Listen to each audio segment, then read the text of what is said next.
मरने के बाद न किसी को मिला है न मिलेगा। ये संत कबीर कह रहे हैं, मैं नहीं कह रहा हूँ। और इसलिए मैं मानता हूँ कि ये जीते जी स्वर्ग पहुंच चुके हैं, इसलिए इनका नाम स्वर्गीय सही है। मरने का कौन पूछा, मुझे पता चला। तो जब दादाजी की आत्मा वहां है तो पिताजी कहे कि कैसे पा जाएगी। तो एक आदमी आया और कहा कि हम धरती पर उनके अवतार, और मैंने कहा और उसने कहा कि कैसे जाएगी। तो कहा कुछ दिन उनकी सेवा होगी तब पार हो जाएगी। कैसे सेवा हुई, देखो गाय अगर उनके देते बाद गोदाम से गाय का पूंछ पकड़ के बैतरणी पार हो गई। बैतरणी पार होने के लिए गाय लेके चला गया वो आदमी। दादाजी तो कैसे जाएंगे, हम है ना उनका अवतार, आप हमको देंगे। और वहां पर कुछ दिन बाद वो आदमी फिर आया, कहा कि दादाजी कैसे हैं। तो कहा भैया तो बढ़िया दूध पिए ना, बस सोने के लिए चारपाई नहीं है। तो कहे नई चारपाई मिल जाए। तो कहे चारपाइया कैसे जाएगी। तो कहे हम है ना अवतार, तो हमके दे हम। तीसरी बार फिर वो आदमी आया तो कहा दादाजी की आत्मा कैसी है। तो उन्होंने कहा कि गैया का बढ़िया दोनों बेला दूध पियल, चारपैया पे बढ़िया से सुतल। एक दिक्कत है कि यहाँ से बाजार जाए बदे साइकिल ना, नई अगर एक साइकिल मिल जाए तो सवेरे शाम बाजार गया। पिताजी दौड़ के बेलन ले साइकिल ले जाएगा।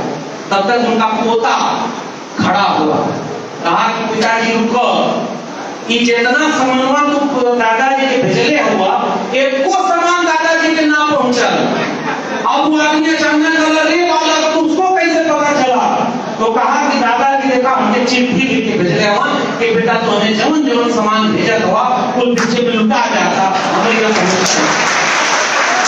और असली उसके आगे वो आदमी नाराज होकर पूछा कि चिट्ठी तुम्हारे पास किस रास्ते आई थी। तो वो पोता खड़ा होकर बोला उसी रास्ते जिस रास्ते आपने साइकिल भेजी थी, गाय भेजी थी, चारपाई भेजी। और जितने जब तक विवेक विज्ञान आएगा पाखंड अंधविश्वास की दुकान बंद हो जाएगी।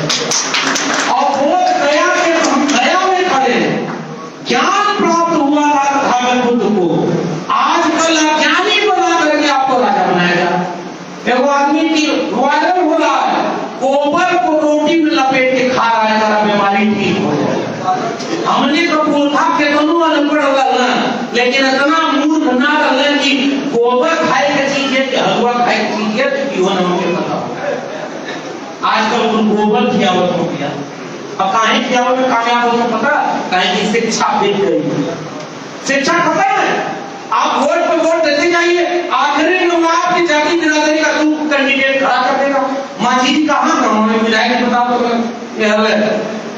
मांझी जी का वहां यहाँ आने के बाद वहां का हालत हो गई, क्या हालत होगी। अपने मुद्दे अपने समाज के लिए एक बात बोल सकते हैं क्या। मांझी जी को मैं सदन में सुन रहा था जब जाति जनगणना हुई थी, वहां खड़े होकर कभी कुछ जाति जनगणना को जो बोलते नहीं थे। अब तक उनका तो आरक्षण हो सकता है, अपना सब अकाउंट भर गया होगा।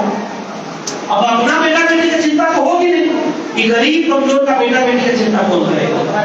इसलिए मैं आखिर में आपसे कहते जा रहा हूँ, बहुत कठिन समय में हम लोग, हंसी मजाक का समय बोले कागेश्वर धाम वाला भगवान जब आवेला तो कथा सुनावेला 1-1 लाख लोग, 1-1 लाख लोग जाते उसकी कथा सुनने। और कथा सुनाने में क्या कहता है, हिंदू राष्ट्र बनाना है। अब तक इस देश में बाबा साहब के संविधान पे हिंदू राष्ट्र बन सकता है क्या। डॉक्टर बाबा साहब अम्बेडकर ने 1940 में कहा था अगर हिंदू राष्ट्र हकीकत बनता है तो इस देश के लिए सबसे बड़ा पिशाब। लोकतंत्र से मेल नहीं खाता। और आज बिहार में खड़े होकर के 5-5 बाबाओं की यात्रा हो रही है। धर्म दिल में हुआ करता था, मोको कहां ढूंढे हुए बंदे मैं तो तेरे पास में, ना मैं मंदिर ना मैं मस्जिद ना काबे कैलाश में, ना मैं जब में ना मैं तब में ना मैं व्रत उपवास में, होती हो तो तुरंत के ऊपर मृत्यु तलाश में। कहे कभी सुनो भाई साधो मैं तो विश्वास जो आपके भीतर था उसको बाहर लड़ाया जाए। इसलिए महापुरुषों की जीवनी घर घर पहुंचाइए, किताब खरीदिए, किताबों पर पैसा खर्च करिए। जो नहीं खरीद सकता लाइब्रेरी छोटी छोटी बनवा करके किताब लोगों को पहुंचाइए। जो इतिहास नहीं जानेगा वो वर्तमान नहीं बचा पाएगा। और इस किताबों को आगे तक पहुंचाना हमारी जिम्मेदारी है। और इसलिए हम जब ये काम कर रहे हैं, उदय जी आप कार्यक्रम इसलिए करवा रहे हैं। ऐसे विधायक मैं तो कह रहा हूं, उदय जी ने 20 साल यहाँ पर सेवा की, और मैं जब ये खड़े हुए एक एक व्यक्ति का नाम लेकर के उनको सम्मानित कर रहे। बड़ा होना इससे नहीं होता कि आपका सम्मान कितने लोग कर रहे हैं। बड़ा होना उसे कहते हैं कि आपके पास कोई खड़ा होकर के छोटा न महसूस करे, बड़ा महसूस करे, तब मानिए कि वो आदमी बड़ा है जिसके पास खड़े होकर के लोग और बड़ा महसूस करते। और मैं उदय जी में वो एक शख्सियत देखता हूँ। तो इन विचारकों को अभी नहीं करें,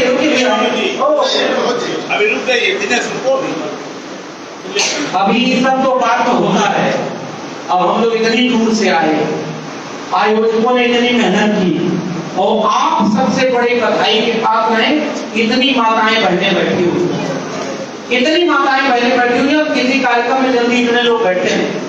हमारी लड़ाई सच की, हमारी लड़ाई संविधान की, हमारी लड़ाई शिक्षा की है, हमारी लड़ाई रोजगार की है, हमारी लड़ाई न्याय की है, हमारी लड़ाई सम्मान की है। बताइए कहीं से हमारी लड़ाई कमजोर है क्या?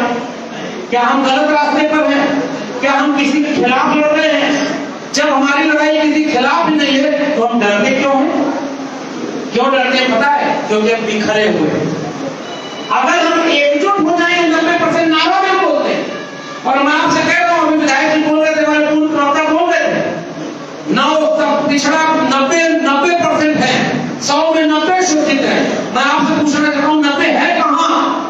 वोट डालने के समय तो मुसलमान खतरा दे करके हिंदू बन जाता है। क्या होंगे?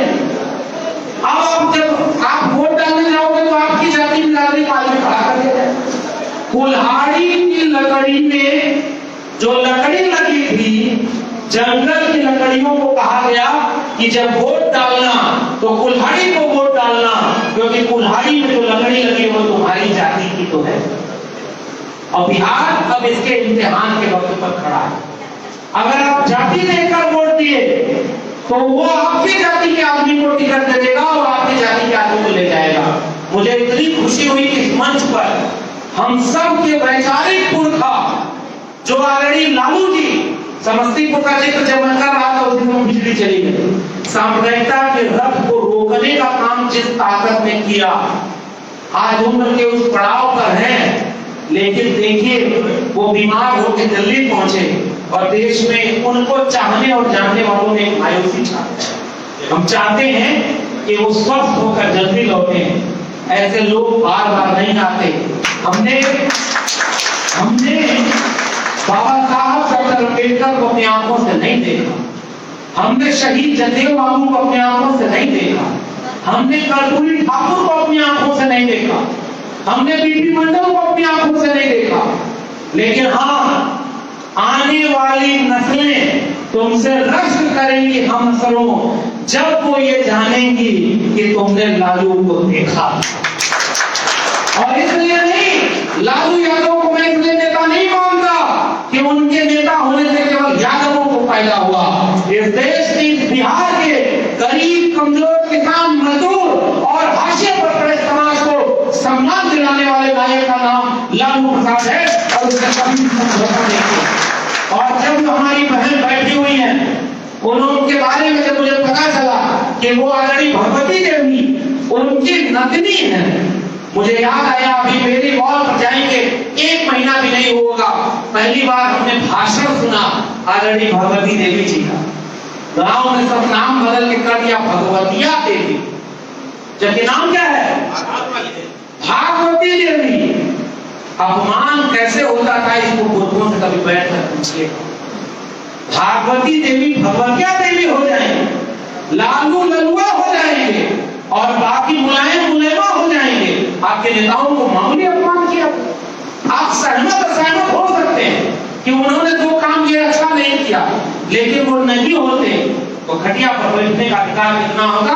पत्थर तोड़ने वाली एक महिला को देश के संसद में पहुंचाने का काम उन्होंने।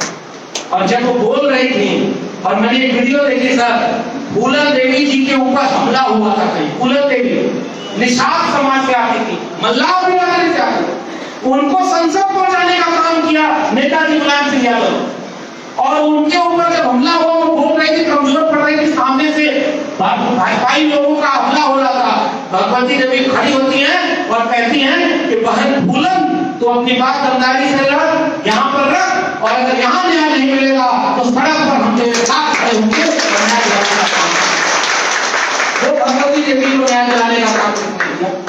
वो फूलन देवी को न्याय दिलाने का काम किसने किया? वो दलितों पिछड़ों को न्याय दिलाने का काम किसने किया? और आज आपको आपस में इतना बांट दिया है कि पिछड़ा उधर है, ओबीसी का सारा हक इन्होंने खा लिया। अरे भाई, बिहार में जाति जनगणना कराई है, जाति जनगणना के आंकड़े गांव में पहुंचा देना, सबको सबका हिस्सा मिल जाए, इसकी लड़ाई में हम लड़ रहा है। और आखिर में बताकर बस मैं अपनी बात खत्म करता। अगर आप यहाँ 2025 में चूक गए, अगर आप यही तराजू लेकर तौलते रहे कि फलाने इतना गड़बड़ किए, अरे भाई गड़बड़ी किसने की है? आज अगर केंद्र सरकार उनकी चली जाए तो सबसे बड़े घोटालेबाज कौन निकलेंगे? मैं गारंटी से कह रहा हूं, ईडी, सीबीआई और जुडिशरी में केवल 90% बहुजन पहुंच जाए। अगर सबसे बड़ा घोटाला दिल्ली से लेकर नागपुर तक न निकल आए और आज यहाँ पर खीरा चोर लंदन में मलाई खा रहे हैं, हीरा चोर, और खीरा चोरों को चोर बनाया जाता है क्योंकि उनकी सरकार, उनकी मीडिया, उनकी न्यायपालिका है। इसलिए झूठ में मत आइएगा। उनका काम 3 काम है, झूठ का, फूट का और झूठ का। वो झूठ बोलेंगे तो सच से लड़िएगा, वो फूट डालेंगे आपस में, आप 90% का मेरा 1%। और वो लूट रहे हैं, उस लूट को रोकने का कामयाबी तभी मिलेगी जब आप बिहार बचा लेंगे। दंगाइयों से बिहार बचाइएगा 25 में, 27 में हम यूपी में बचा लेंगे। और याद रखना, यूपी और बिहार बच गया तो पूरा देश बच जाएगा। और अगर यूपी और बिहार नहीं बचा तो इस देश को फिर बचाने के लिए कई पीढ़ी को 90 के पहले के बिहार में तो कोई पैदा हो गए थे महानायक जिनकी तस्वीरें ऊपर लगी। पता नहीं अब कोई लालू यादव, कोई मुलायम सिंह यादव, कोई कर्पूरी ठाकुर, कोई जगदेव प्रसाद, कोई पेरियार ललित सिंह, कोई जो है रामस्वरूप वर्मा, कोई टीटी मंडल, कोई बाबा साहब डॉक्टर भीमराव अम्बेडकर, कोई फूले, कोई पेरियार, वो वापस लौट कर आएंगे या नहीं? ये लड़ाई वो वापस लौट कर आएंगे तब लड़ी नहीं जाएगी। ये लड़ाई हमको और आपको लड़नी, हमको आपको लड़नी। और याद रखना, आपको बांटने वाले आएंगे, नफरत करने वाले आएंगे, झूठ बोलने वाले आएंगे, पैसा बांटने वाले आएंगे। पैसा में अपना बच्चों का भविष्य बेच दोगे, 500 रुपया, 1000 रुपया में भविष्य बेच दोगे। आप एक बात याद रखना, जो समाज अपने नोट और वोट की हिफाजत नहीं कर सकता वो कभी हुक्मरान नहीं बन सकता। आपकी नोट कहां जाए? किताब खरीद कर लोगों में बांटिए, लोगों को पढ़ने का मौका दीजिए। अगर सक्षम है तो किसी गरीब के बच्चे को गोद देकर उसको पढ़ाइए, उसको शिक्षा दिलाइए, डीओ भेजिए। और दंगाइयों के बेटा बेटी के विदेश पढ़ते हैं, दंगे में मत जाइएगा। हमारी लड़ाई हिंदू मुसलमान की लड़ाई नहीं है, हमारी लड़ाई केवल और केवल संविधान को बचाने की लड़ाई है। और संविधान को बचाने के नाम पर एकजुट हो जाना। मेरी बात कह करके मैं इस पूरे मंच का बहुत आभार व्यक्त करता हूँ और एक गुजारिश कर रहा हूं, कार्यक्रम खत्म नहीं हुआ है, कार्यक्रम शुरू हुआ है। आज से शुरू हुआ और अगले कई महीने चले। बताइए तैयार है के लिए? आयोजकों को सबसे बड़ी मुश्किल क्या होती है कि किसी को भाषण देने का मौका मिला, किसी को नहीं मिला तो कोई नाराज हो जाए। मैं आपसे एक छोटा सा निवेदन करूं पूरे मंच के सम्मान के साथ। आज एक लक्ष्मण यादव, एक सतीश दास, एक उदय जी और एक कुमार जी जैसे लोगों की जरूरत नहीं है। वसीम भाई ने भाषण दिया, आज गांव-गांव में ऐसे सैकड़ों लोगों को भाषण देने की जरूरत है। मंच लगाइए और चलिए अपना मंच तैयार करके हम सब गांव-गांव हर जगह गाँव में समझाने को नहीं था। और जहां मंच बन गया वहीं हम लोग दो माला कम पहनिए और फोटो नहीं आया, जिसका भाषण हो जाता है तो जाके कहता है बढ़िया कार्यक्रम हुआ था। और जिसको माला नहीं मिल पाई गलती से मान लीजिए भाषण नहीं हो पाया, वो कह रहा है इन लोग कुछ कर पाएंगे, बेकार है, खत्म है। हमें इससे ऊपर उठना, मेरा निवेदन मानिए। मैं आपसे उम्र में छोटा हूँ, हमारी नाक लंबी हो गई और हमारा दिल छोटा। नाक जगह जगह टकरा जाती है तो छोटी सी बात पर हम भाई को भाई से दुश्मन मान, छोटी छोटी बात। गांव में एक दलित के घर पे कोई हमला हुआ, ओबीसी के लोगों को अगर पता नहीं वहां खड़े नहीं हुए तो फिर किस बात की भोजन लेता है? इसलिए गांव-गांव नेताओं की जरूरत है, गांव-गांव भाषण अगर ये अगली बार 37 विधायक उनके नहीं पहुंचते हैं तो बताइए इनका नुकसान है कि पूरे समाज को बिहार का नुकसान? अगर आप उदय जैसे लोग या जितने भी लोग विचारधारा के हैं, अगर ये सदन नहीं पहुंचे तो सदन वही पहुंचेगा जो कहेगा आरक्षण खत्म करेगा, तो कल करेगा आज कर दो।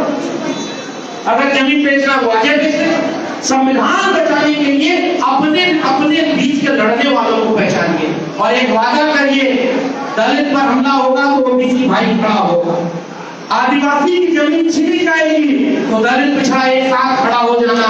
और अगर आपके इलाके में कोई हिंदू मुसलमान के नाम पर दंगा कराने की कोशिश करे, कोई माइनॉरिटी के सामने खड़ा हो, कोई बौद्ध विहार के सामने खड़ा हो, तो एससी एसटी ओबीसी समाज के लोगों, अपने माइनॉरिटी समाज के लोगों के लिए संविधान को हाथ में लेकर के उनकी सुरक्षा करने खड़े हो जाना। ये हमको हमारे लोगों, अगर हम आपस का भाईचारा नहीं बचा पाए सम्मान के साथ, तो हमारी आने वाली पीढ़ियां क्या पैदा होगी सोच कर देखिए। इसलिए कोई गलती अगर आपस में हो तो माफ कर दीजिए। ओबीसी से कोई गलती हो गई होगी तो उसको दलित माफ करे, दलित से कोई गलती हो गई होगी उसको महादलित माफ करे, अति पिछड़ा माफ कर दे, कोई आदिवासी माफ कर दे, किसी माइनॉरिटी को लगे कि इन्होंने हमारा साथ नहीं दिया तो वो उसके लिए माफ कर दे। 10 में 5 बात अगर हमारी मेल नहीं खाती तो चलो 5 बात पर एकजुट हो जाए। जीतने का ये हुनर भी आजमाना चाहिए, जंग कर भाई से हो तो हार जाना चाहिए, हमें आपस में नहीं लड़ना है। इसलिए मेरे पास हाथ उठाकर बताइए, आज ये कार्यक्रम खत्म हो रहा है क्या शुरू हो रहा है? गाँव गाँव पहुंचेंगे, बाबा साहब के संविधान पर चर्चा शुरू होगी, संविधान बचाने के लिए एकजुट होंगे कि नहीं होंगे? इसलिए गांव गांव बचाइएगा। जलते घर को देखने वालों, फूस का छप्पर आपका है, आग के पीछे तेज हवा है, आगे मुकद्दर आपका है। उनके कत्ल पे मैं भी चुप था, मेरा नंबर अब आया और मेरे कत्ल पे आप भी चुप हो, अगला नंबर आपका। ये बारी बारी करके मारे जाएंगे, इसलिए हाथ को हाथ में मिलाकर चलना मेरे भाइयों बहनों। बड़ी मुश्किल से बाबा साहब ने 1956 में बाद में कई बार कहा, बड़ी मुश्किल से कारवां यहां तक पहुंचाया, इसे आगे ले जाना, पीछे मत जाने देना। बताइए हाथ उठाकर कारवां पीछे जा रहा है, जा रहा है ना? हमारी जिम्मेदारी क्या है? कारवां बचाने की है कि नहीं? ये बाबा साहब के फोटो पर माला पहनाने से संविधान बच जाएगा? जोर से बोलिए।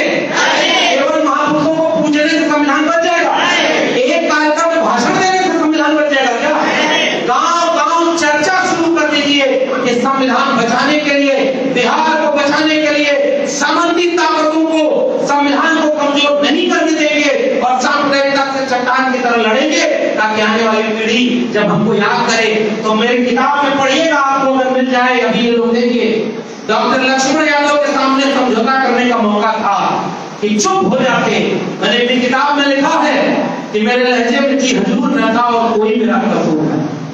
हमने जी हजूरी नहीं समझा, क्योंकि हमारे पुरखों की तस्वीर वहां लगी है तो कोई जी हजूरी करके नहीं लगी, कुर्बानी देकर लगी। और वो कुर्बानी दी और हम मलाई खाए, हमको कोई टिकट मिल जाए, हमको कोई गाड़ी मिल जाए, हमारे अकाउंट में पैसा आ जाए, हमको पद मिल जाए, तो समाज को धोखा कर देंगे। अगर मैं वहां धोखा कर दिया होता तो आज आपकी आंख के सामने इतना सम्मान न पाया होता और आपकी बात नहीं। और इसलिए इतिहास में उन्हीं का नाम दर्ज है जो उसूलों के लिए लड़ते थे और चापलूस बन के दरबारी बन गए, उनका इतिहास में नाम याद नहीं। याद रखिएगा। इसलिए ये वादा करिए, किताब पढ़ने का मौका मिले तो किताब पढ़िएगा और गांव गांव एक टोली बना करके गांव गांव घूमने का समय, छोटे छोटे टोली बनाइएगा। हर शाम को, अगर आप ओबीसी में जैसे यादव हैं तो आपकी हर शाम की एक पानी, एक भेटी और एक गिलास पानी पीने के लिए किसी नॉन यादव के पिछड़े के दरवाजे पर जाकर बैठिए, उनका पानी पीजिए और उनसे पूछिए कि आपका भाई आपके सामने बैठा है, कोई दिक्कत तकलीफ होगी तो अपने भाई को याद। आप ओबीसी समाज के हैं तो अपने दलित बस्तियों में जाइए और शाम को उनके दरवाजे पर बैठिए, तब जाकर के भाषण देकर के नहीं कुछ होने वाला, क्योंकि बहुत कठिन इम्तिहान है। आग इतनी तेज लगी है ना, अगर आग नहीं बुझा पाए तो बुझाने लायक नहीं बचोगे। आपकी मेरा इसलिए मैं पूरे आयोजन समिति को, आदरणीय सुभाष जी को, खास कर आप लोगों को बहुत धन्यवाद देता हूं कि इतने समय धैर्य से आपने सुना।